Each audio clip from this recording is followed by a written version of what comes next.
زما یو دوست لا غره ته ټلیفون وکړ عبدالجلیل جان صاحب پیژې نو مې نه اخلم وی مونږ درلو دی غرمه وه د اوړې 2:30 بجې وې یا 3 خوب یې پاس وکړه وی مونږ درلو ډوډۍ برابره کړه مې سوې مونږ یو ګاډي 15 کسان یو مې کوم ځای را روان یو بس دریاب سره نږدې مې د قلتوزې کې کبان راوړل مالا برابر دی وخت د کوم نه ډوډۍ درته برابر ته پېښور ښار خو نه دی وی خاخه صاحب نو بړو مې خیا ورته کې صبر کاوه دی ورته کې په کومه لار باندې د ساده باندې برازو کله مې هلته کې چوک ټوټل دی هغه نو 2 کیلو کباب هم راوړل مست هم راوړل ډوډۍ به مې راوړل درس برابر راوړل بس هغه غریبانان ور سره راوړل څنګه راوړل نو ما ورته بس یو خدمت به کوم چې کېږي به एकदम د زوښ سره انشاءالله ته سبا سره نو چې 2 بجې 2:30 بجې تا باندې مېلمه راشي نو ته به سره سکه او ګران کار دی او دا خدای بیا پاره کې لګیا د ډوډۍ په ځای چټنی برابرې ته دا وکړه حضرت عمر صاحب ته یو ډیوټي د ډوډۍ د پخولو کله نه کولی او تا د بازار نه راوړلې او یا دی هوټل والا ځان نوکر نه ولې سره تنخواه بدنه کړه نمبر 1 نمبر 2 جامع درلې دوبي والا خدمت کوي کدا خدمت درته نه کوله او تا تیار تو جامع وندلې دغه ته لګلې دوبي لا او یو نوکر دی نه وي سره تنخواه بدله نمبر 3 د کور چپړاسي خدمت کیږي جارو کوي او صفائی درته کوي کدا ډیوټي نه کوله او یو چپړاسي دی نه ولې پین کلاس 4 سره تنخواه بدله نمبر 4 د کور چوکیداری دی کوي یو خدای چې کور کې غل نه راځي کدا ډیوټي د دې په ذمہ نه او چوکیدار دی نه ولې څومره تنخواه دی ورکولا او نمبر 5 نظر دې په د ګنا نه محفوظ دی چې کوم خدای د 15 ډیوټي درته کوي او تور سره گزاره نه کوي وایي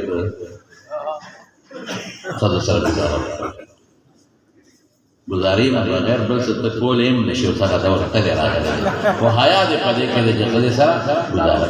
او بس دا وا چې مولوی صاحب ویلي چې کله دې غوسه کی کنه نو ګوره کوتک د ګوتې نه کې تبه کوتک د ګوتې کې هغه صادر کوګه کې د نلاړم بیا وسه کې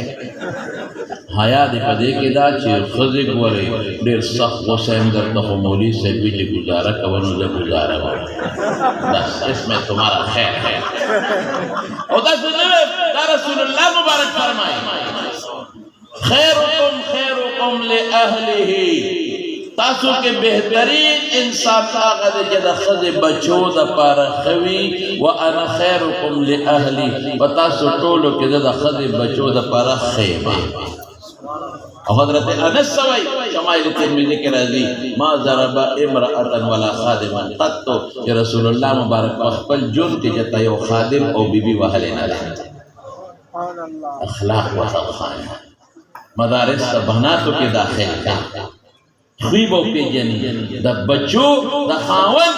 او دا کور دا تیرے دلو زندگی با پی جنی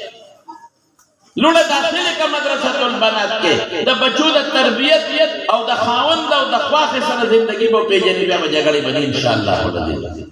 مانا یو دا کہتا پوسو وی پنیٹ میں سوال راغلے دے مختصر جواب واری وچے دا چا جواب میر مختصر و انام بورتے او اگر سوال دا دے چھے مدرسۃ البنات مقصد سدے جنہ کو دا مدرسہ نو پدې خو کتابونه لیکلي خو د ټولو نه مختصر جواب ته مالا راکې نو ته به انعام ګټم ما وی لیکا وینا نه ته په دوه درې سوچ وکړم ما سوچ کړی دی لیکا مې ولیکا چې د مدارس او د بناتو مقصد دا دی چې زموږ مخویندو لونو کې د بیبي فاطمه جلک نمایش دا عائشہ صدیقہ نقش پیدا شي بس دا مقصد رشته وای دا علماء سونه بیکار نن اغیار لګیا دي او زنانه بربنډې کړې